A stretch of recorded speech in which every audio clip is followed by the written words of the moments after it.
एक समय की बात है। हिमालय की पवित्र भूमि पर राजा हिमवान और रानी मैना की गोद में एक कन्या ने जन्म लिया।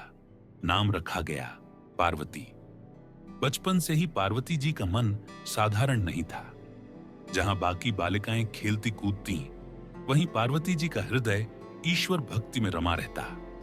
प्रभात होते ही वे फूल चुनती, शिवलिंग पर अर्पित करती और मंत्रों का जप करती। ओम नमः शिवाय, ओम नमः शिवाय। धीरे धीरे उनकी भक्ति इतनी गहरी हो गई कि पूरा नगर उनके तप का उदाहरण देने लगा। कभी कोई कहता, हे पार्वती, महादेव तो विरक्त हैं, संसार से परे हैं। तो पार्वती मुस्कुराकर कहती, वो संसार से परे नहीं, संसार के स्वामी हैं। मैं तो जन्मों जन्म उनके नाम की सेविका रहना चाहती हूं। समय बीतता गया और एक दिन उन्होंने निश्चय किया, अब मैं अपने आराध्य को प्राप्त किए बिना विश्राम नहीं करूंगी। उन्होंने वन का मार्ग लिया, रेशमी वस्त्र त्याग दिए और तपस्या आरंभ की।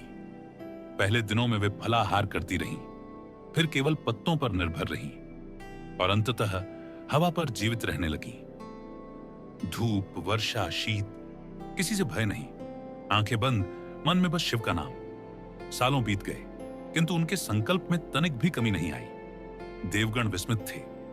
देवर्षि नारद ने स्वयं शिवजी से कहा, प्रभु, देवी पार्वती का तप अब हिमालय को भी पिघला रहा है। तब एक दिन आकाश से मंद प्रकाश उतरा और महादेव प्रकट हुए। गले में नाग, जटाओं में गंगा, नेत्रों में करुणा का सागर। शिव बोले, देवी, तुम्हारा तप मेरे हृदय को स्पर्श कर गया। कहो, क्या वर चाहती हो? पार्वती जी ने नेत्र खोले। अश्रुओं से भरी आंखों में अनंत भक्ति झलक रही थी। उन्होंने कहा, प्रभु, मुझे किसी वरदान की आवश्यकता नहीं, बस इतना कि मैं आपके चरणों में स्थान पालूं। यही मेरे जन्मों जन्म का संकल्प है। शिव मुस्कुराए, बोले, देवी, तुम्हारा प्रेम तब से भी महान है।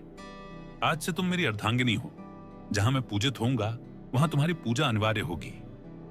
और उसी क्षण आकाश से पुष्प वर्षा हुई। देवगणों ने जयकार की, हर हर महादेव। पर्वतों पर नाद गूंज उठा, नदियां उगाने लगीं और धरा ने अपने सबसे पवित्र मिलन का साक्षी बनकर शीश झुका लिया। इस कथा से हम सीखते हैं, सच्ची श्रद्धा, धैर्य और प्रेम से किया गया तप कभी व्यर्थ नहीं जाता।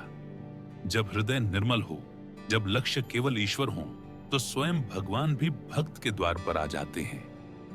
ओम नमः शिवाय, ओम नमः शिवाय, ओम नमः शिवाय।